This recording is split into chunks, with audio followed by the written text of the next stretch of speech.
So I was out in Cyprus working away, and I did a podcast recording, and the person asked me, what is it that makes me different? So he was asking about my journey, and he said, what would floor a lot of people? How is it that you didn't just pick yourself up, but you made things even better? So you didn't just lose weight, you became a competitive athlete. You didn't just come through redundancy, you've created a successful business. He said, what is it that you do? And I remember just laughing it off and saying, well, I don't know, I just did it. And then I went for this walk, amazing hills in Cyprus, and I love walking out there.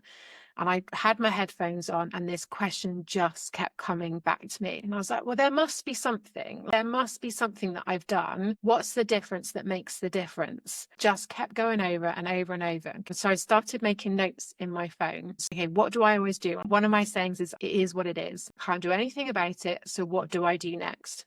We plan how to get out of it and how to move on. I'm always talking about intentions and being very purposeful. I'm always talking about motivation and discipline. That always comes up. You know, people say, you're so consistent. And we get pop-ups on social media. This is what you were doing a year ago and 3 years ago and 5 years ago. It's always the same thing, which is why I never share it, because I'm such a creature of habit. Yeah. And it's like structure. People ask me, how do you make it all happen? How did you work full time and train 15 hours a week and raise a child?